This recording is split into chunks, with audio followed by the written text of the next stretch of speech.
자, 이제 머티리얼 에디터, 오브젝트에다가 재질을 입힐 수 있는 머티리얼 에디터에 대해서 한번 알아봅시다. 머티리얼 에디터는 메뉴 쭉 있는 메뉴바에 요거 머티리얼 에디터라는 놈, 얘를 딱 눌러주면 이렇게 머티리얼 에디터가 튀어나오고, 조금 여러분들이 가지고 있는 이 나오는 머티리얼 에디터와 모양이 또는 이런 거 개수가 틀릴 수도 있는데, 이런 것들은 언제든지 이쪽에 옵션 가서 확인을 할 수가 있어요. 그리고 처음에 모드 보면은 이게 슬레이트 모드라고 해서 이런 형식으로도 나올 수 있는데, 그건 자기가 편한 대로 쓰는 거야.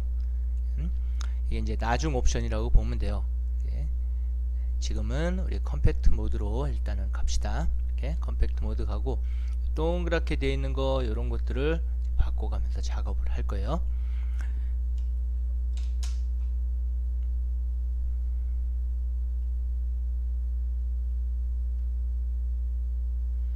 자, 요거 동그랗게 되어 있는 요 놈을 갖다가 우리는 슬롯이라고 부릅니다. 슬롯. 그래서 슬롯 이런 것들을 다 슬롯이라고 부르고, 이 슬롯마다 이제 하나하나의 재질을 입혀 나간다라고 보면 되는 거예요. 그래서 어떤 오브젝트를 선택을 하고, 오브젝트 내가 만든 거를 하나 딱 선택을 하고, 그 다음에 여기에 에디터 와서 슬롯을 선택을 하고, 두 번째로 슬롯 선택하고, 그 다음에 세 번째로 그 슬롯을 여기에 이제 적용을 해야 되거든. 이 재질을 여기다가 이제 적용을 해야 되는데, 그러다가 집어넣을 수도 있고, 아니면은 요 버튼 요거를 눌러 가지고 예, 지정을 할 수가 있어요. 그리고 색깔만 지정할 때는 상관이 없지만, 나중에 이제 그 매핑을 했다라고 하면 그 매핑 파일이 보이게끔 요것도 눌러주게 되고, 이렇게 색이 잘 안 보이나? 자, 요것도 이런 식으로 눌러주게 되고, 첫 번째로 오브젝트를 선택하는 게 먼저, 그 다음에 두 번째로 이제 슬롯을 선택해서, 그 다음에 세 번째로 그 슬롯을 지정을 하고, 이걸 어사인 한다라고 얘기를 합니다. 어사인 머티리얼 그래갖고 얘를 여기다가 이제 등록을 하는 거예요. 그 다음에 이제 매핑 파일이 있으면은 그것들이 이제 보여지게끔 만들어지는 거고. 자, 이렇게 구성이 되어 있고, 이 매티리얼 에디터 여기 보면은 이제 슬롯이 하나 있고, 그 슬롯을 어떤 모양으로 볼 건지, 지금은 동그란 모양인데 여기 보면 동그란 모양으로 볼 건지, 아니면은 뭐 실린더 형태로 볼 건지, 아니면은 육면체로 볼 건지 하는 옵션들이 요거예요. 요 버튼을 누르면 이제 그 옵션들이 나오게 되고, 그 다음에 요거는 여기 반사광, 슬롯마다 이렇게 동그랗게 이렇게 반사광 살짝 밑에 보이는 거, 그거를 보일 건지 말 건지 하는 버튼이고, 반사광에 대한 거. 그 다음에 이건 백그라운드, 투명한 재질을 작업을 했다라고 하면은 백그라운드가 없으면은 그냥 이 회색만 보이게 되거든요. 그래서 그 백그라운드를 이렇게 체크무늬 형태로 뭔가 집어넣어 줘 가지고, 아, 이게 투명한 부분이구나, 아니면 뭔가 색이 있구나 라는 것을 보여주는 그런 역할을 한다라고 보면 돼요. 그래서 보통 요거 세 가지 정도 조절, 거의 대부분 백그라운드만 켰다 안 켰다 하는 정도고, 나머지는 그냥 이런 게 있다 프린트 했는 데를 한번 읽어보기만 하면 됩니다. 이런 게 있구나 정도로 확인하고, 아랫줄로 갑니다. 이 아랫줄로 쭉 가보면은 쉽게, 자, 여기에 이제 뭐 머티리얼 가져와라, 씬에다 집어넣어라 뭐 하는 거, 또는 이제 그 어사인 하는 거, 그리고 슬롯에 리셋 하는 거, 이런 여러 가지 것들이 쭉 있어요. 일단은 하나의 슬롯을 선택을 하고 어사인 할 때 제일 많이 쓰게 되는 게 요거 오브젝트 선택하고, 오브젝트 선택, 그 다음에 요거에 어사인, 그 다음에 그 슬롯에다가 재질, 그 다음에 그걸로 어사인 해주면은 재질이 입혀지는 거. 자, 그런 식으로 생각을 하면 됩니다. 그리고 지금은 이제 하나씩 들어가지만, 조금 있다가 이제 멀티 서브 오브젝트 같은 걸 쓰거나 매핑 재질을 여러 가지를 넣거나 하게 되면은 여기에 한 단계 한 수준 위로 그리고 옆으로 가는 게 있어요. 그러니까 나는 어떤 재질이 이렇게 있는데, 이거 재질 밑에는 비트맵 이미지도 집어넣고, 또 범프 볼록볼록하게 하는 뭐 범프, 그걸 노이즈도 썼고, 또 무슨 뭐 체크 무늬도 쓰고 뭐 이랬다라고 하자고요. 그러면은 비트맵을 조정을 하다가 내가 수정을 하고, 또 노이즈를 수정을 하고, 체커를 수정하고, 이렇게 왔다리 갔다리 하는 거, 옆으로 이렇게 왔다리 갔다리 하는 거는 요거예요. 요 버튼 좌우로. 근데 비트맵을 하다가 원본 수준, 제일 위에 있는 마더 수준으로 가야 돼. 그럴 때는 이 버튼을 누르는 거고, 한 수준 위로 올라간다라는 그런 개념입니다. 예. 그런 것들도 하나 추가적으로 기억을 해놓고, 그 다음에 이제 중요한 거, 여기 디폴트라고 01 디폴트라고 되어 있는데 이게 이제 이름 적어주는 란이에요. 그래서 슬롯을 하나 정하고 그 다음에 이름 정하고, 나는 나무다 그러면 나무 재질, 뭐 이렇게 독특한 이름들을 지어주는 게 좋아요. 왜냐면 재질들마다 이름이 겹치면은 무슨 메시지가 하나 툭 뜨면서 이름이 똑같은데 어쩌고 저쩌고 저쩌고 나온다고. 그러면 처음 하는 사람들은 막 당황해갖고 이거를 yes를 눌러야 되나 no를 눌러야 되나 취소를 해야 되나 말아야 되나 그런 거 헷갈릴 수가 있으니까 이름은 독특하게 지어주는 버릇을 들이세요. 그 다음에 스탠다드. 자, 요거는 뭐냐면은 재질, 머티리얼 이제 종류를 얘기를 하는 건데, 나중에 가면 Vlay를 쓰면은 Vlay 머티리얼을 이제 쓰게 됩니다. Vlay 머티리얼을 쓰게 되는데, 그 전에 지금 현재 Vlay가 깔려 있지 않다라는 가정하에 기본으로 되어 있는 거, 디폴트 스캔라인 렌더러라고 하는 게 있어요. 예? 스캔라인 렌더러라고 하는, 말 그대로 이 렌더러라고 하는 거는 그냥 카메라 생각하면 돼요. 얘는 니콘 카메라다, 얘는 뭐 캐논 카메라다, 이런 식으로 카메라 종류라고 생각을 하면 돼. 찍을 때 이걸로 찍느냐 이걸로 찍느냐에 따라서 조금씩 차이가 나는 그런 것들이라고 보면 됩니다. 그 중에 이제 기본으로 디폴트로 기본으로 깔려 있는 것들, 내가 다르게 뭐 다른 서드 파티 다른 플러그인을 깔지 않아도 깔려 있는 게 디폴트 스캔라인 렌더러라고 하는 놈이고, 그 놈은 우리 기본 재질을 스탠다드라는 이름으로 쓰게 돼요.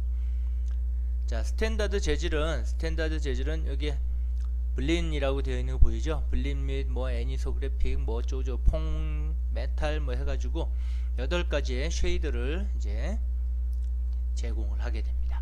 그리고 옵션으로 선만 보이게 하거나 양면, 기본적으로 맥스는 눈에 보이는 면, 지금 여기 보이는 면, 여기 보이는 면, 요 보이는 면만 렌더링을 해준다라고 보면 되는데, 만약에 이 보이는 면만 렌더링을 하려고 하는데 여기 뒷면이라든지 요 앞면 속에 그 부분은 이제 렌더링이 안 된단 말이에요. 그럴 때 얘를 체크를 해주면은 양쪽 뒷면에 안 보이던 요 면까지도 다 렌더링을 해준다라고 생각을 하면 되는 거예요. 여기 안 보이는 요런 면들, 이쪽에 안 보이던 면까지 렌더링을 해주게 되는 옵션이 투사이드 옵션입니다. 그 외에 페이스라는 거는 이제 원 같은 거를 이룰 때 실제 원이 아니라 이게 다 면이라 그랬잖아요. 요 면들마다 다 렌더링을 해주겠다라는 그런 의미가 되는 거고, 그 다음에 이제 실질적으로 색깔 같은 걸 바꿔주는 부분이 디퓨즈라고 하는 부분. 디퓨즈라는 단어 자체를 기억을 해놔요. 이 디퓨즈라는 게 색깔을 의미하는 거니까 색, 앰비언트는 주변광, 주변색. 주변광이라는 거는 오브젝트가 색을 갖는다는 건 어떤 빛을 반사시키니까 그 색을 받는 거거든요. 그랬을 때 이 주변에 있는 어떤 색에 반사돼서 보여지는, 비춰지는 그런 것들을 얘기한다라고 보면 돼요. 보통 이제 어둡게 나타나고 그런 것들이 되겠죠. 어둡게 나타나는 그런 것들. 자, 기본적으로 여기 요 파트를 눌러가지고 이제 색깔을 지정을 하게 됩니다. 컬러 지정을 하면은 색이 그렇게 먹게 돼요. 자, 그 밑에 이제 요건 빛색, 반사되는 빛이 하이라이트 같은 거, 그런 것들 색깔 얘기하는 거, 스피큘라라고 하는 거. 그 다음에 셀프 일루미네이션은 자기 자신이 빛난다, 자체 발광 그런 의미라고 보면 되고, 오페시티는 불투명도죠. 이게 낮아지면은 투명해집니다. 그 다음에 이제 빛이 있을 때 광을 어느 정도로 이렇게 빛이 나오게끔 할 거냐라는 거에 관련된 거, 빛이 많아지고 요거는 빛이 또렷해지고 하는 그런 개념이라고 보면 돼요. 그 다음에 마지막으로 이쪽에 있는 이제 맵 파트에 가서 볼록볼록하게 만들어주는 범프라든지 아니면은 반사라든지 하는 그런 거에 관련된 매핑 파일을 작업을 할 수가 있게 됩니다. 자, 오브젝트 하나 만들어 놓고 한번 실질적으로 한번 확인을 할게요.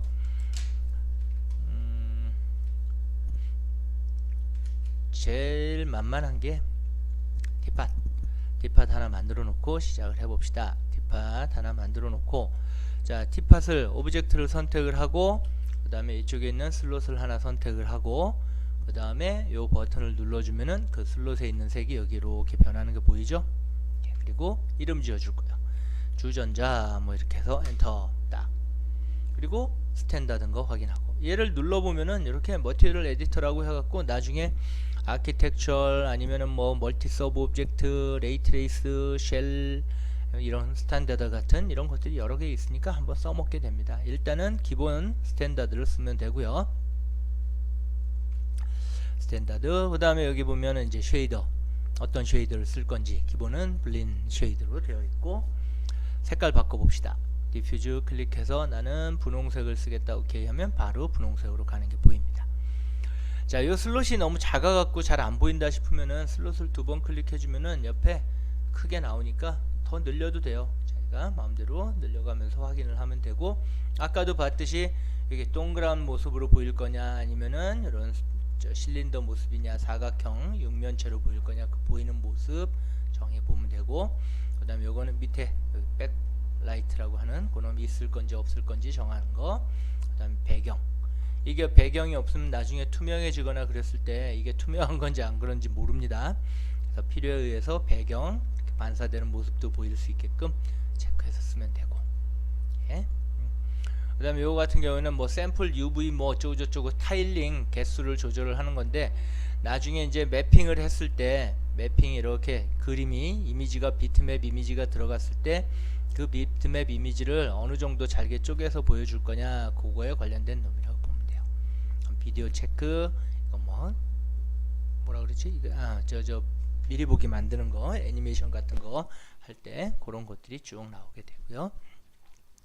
자, 이제 빛 색깔 넣어봤으니까 아래쪽으로 갑니다. 여기에 스피클라 하얀색으로 돼 있고 스피클라 하이라이트에 쭉 요거를 올리면 이런 식으로 볼록하게 들어가고 이쪽에 빛 나오는 거 보이죠? 자, 이렇게 이게 없으면은 이게 없이 자 그냥 렌더링을 한번 해봐요. 요거를 렌더링 버튼 눌러갖고 이렇게 렌더링 해보면 이런 식으로 나옵니다. 네, 스피클라를 쭉 이만큼 올리고 렌더 해보면은 보이죠? 이게 빛이야. 빛 들어가는 거. 이만큼 빛 들어가는 게 보일 거예요. 자, 요거는 빛의 또렷한 정도라고 보면 돼. 반짝이는 정도. 이렇게 나오는 것들. 이런 것들을 이용을 해가지고 재질감을 주는 거예요. 이게 좀 더 쨍하게 보이느냐 아니면은 덜 그러니까 무뎌지게 보이느냐 그런 것들을 이제 잡아주게 됩니다. 그 다음에 이제 아래쪽으로 가면은 맵이라는 곳에 가보면 이제 뭐 주변 광 그리고 색깔 그리고 빛 같은 거 이런 거 쭉 있고 오페시티 같은 것도 이렇게 있고 밑으로 가봅시다. 범프라는 것도 있고 범프는 요거에 볼록볼록한 느낌 질감을 주는 놈이라고 보면 돼요. 그래서 범프에 지금 논이라고 되어 있는데 한번 눌러볼게요. 눌러서 나는 범프 맵으로 어떤 걸 쓸 거냐. 범프라는 거는 이제 볼록한 건데 튀어나오고 안으로 들어가고 하는 거를 검은색 흰색으로 처리를 주로 이제 하게 돼요. 그래서 나는 노이즈로 하겠다. 여기 보면 노이즈라는 거 보이죠? 요거를 더블 클릭을 합니다. 그러면은 얘 보면 벌써 울릉울릉 물통하게 돼 있네. 자, 노이즈 딱 들어갔더니 여기에 아까 스탠다드로 돼 있던 부분이 노이즈로 바뀌었죠? 그러고선 밑으로 쭉 가보면은 노이즈 파라미터에 사이즈가 635 이렇게 들어갔는데 난 쫙 줄일 거야. 자, 20 정도로 이런 식으로 줄일 겁니다. 그러면 잘 보면 이게 점점점점점점으로 굉장히 작아진 게 보일 거예요. 100 해볼까? 그러면 이런 식으로 보이죠? 자, 실제로 이게 화면에서 어떻게 보이는지 렌더링을 눌러봐요. 그러면은 거의 눈에 띄지도 않네. 자, 더 줄일게요. 10 그리고 렌더 띵 누르면 뭔가 보이려고 말라고 하네. 굉장히 작단 얘기예요. 1 엔터 렌더 하면은 이제 보이네요. 그죠? 이런 식으로 잘하게 되는 거. 그런 것들이 노이즈, 볼록볼록한 이런 재질감을 주는 거를 범프라고 얘기를 합니다. 범프. 그래서 자, 노이즈에서 내가 작업을 다 했다. 그러면 한 단계 위로 아까 색깔 지정했던 그 단계 있죠? 글로 올라가는 게 요 버튼이라는 얘기야. 한 단계 위로 올라가면은 아까 범프 30으로 되어 있는데 얘를 한 70 이렇게 올려놓고 렌더링 다시 해보면 굉장히 또렷해지는 거 볼 수 있어요. 예, 그렇게 나오게 됩니다. 필요 없으면 체크 풀면은 다시 렌더 기본으로 빤빤하게 나오게 되고, 자 이런 식으로 만들어진다라고 보면 돼요. 어디로 사라졌어? 네. 자 요게 범프, 이제 기본적인 스탠다드 재질을 사용하는 방법입니다. 기본 스탠다드 재질 외에도 눌러보면은 여기 다른 것들 많이 있으니까, 여기 뭐 저 아키텍처럴 같은 거는 기본으로, 그러니까 이미 만들어져 있는 것들이 쫙 있어요. 여기 보면은 뭐 세라믹 타일 글레이즈드 해갖고 이렇게 딱 눌러서 렌더 해보면 이렇게 반짝반짝 이런 모습으로 이렇게 나오게끔 만들어지는 거. 그 다음에 여기는 뭐 이제 그 뭐냐 천 같은 거, 패브릭 그런 느낌, 색깔 같은 거는 여기서 이렇게 바꿔가면서 렌더 눌러보고 하면은 아 이렇게 바뀌는구나, 이런 식으로 달라지는구나 라는 것을 알 수 있을 겁니다. 글래스인데 클리어, 깨끗한 글래스예요. 그냥 눌러보면 아무것도 안 보이죠? 이거 살짝 뭔가 있으려고 폼 잡네. 자 이거는 아무것도 없는 이런 빈 공간에서 하면 제대로 보이지가 않고, 박스라든지 이런 우리 부스 같은 거 만들어 놓고선 그 안에다가 오브젝트들을 진열을 한 다음에, 그리고 잠시 뒤에 설명할 조명 같은 것도 넣고, 그런 다음에 하나씩 적용을 해보는 게 좋아요. 참고로 여기 있는 아키텍처럴 같은 경우에는 나중에 이제 V-Ray 같은 거를 사용을 할 때는 얘랑 충돌이 일어날 경우 있으니까, 뭔가 맵이 이상하다, 안된다, 에러 메시지가 뜨면 아키텍처럴은 쓰지 말고 스탠다드나 V-Ray 머티리얼만 쓰도록 하자고요. 그렇죠? 자 어쨌든 그런 것들이 하나씩 있으니까 하나씩 눌러가면서 적용해보고 바꿔보고, 예를 들어 나는 거울이다 딱 눌러보고, 그 다음에 거울 반사되는 거라든지 그런 것들 보이게 되니까 하나씩 눌러가면서 표현을 해보면 돼요. 재질은 일단 재질 창은 그런 식으로 사용을 하는 거다 라고 확인을 해주면 됩니다. 또 하나씩 또 작업을 해가면서 재질 창 또 써보고 하자고요. 자 여러 번 또 확인하고, 여기는 스탠다드 안에서 기본적으로 색깔 바꾸는 거, 빛 바꾸는 거, 이런 거에 관련된 내용들 기억하고, 그리고 이름 바꾸는 것도, 나중에는 V-Ray를 쓰게 되면 이제 스탠다드에서 여기 스탠다드 아니라 V-Ray 머티리얼을 써가지고 V-Ray 머티리얼로 작업을 하게 됩니다. 주로 그렇게 작업을 하니까 기본적인 사항이다 라고 생각을 하고 알고 있으면 돼요. 자, 다음 시간에 또 다음 시간에는 이제 매핑하는 거를 한번 확인을 할게요.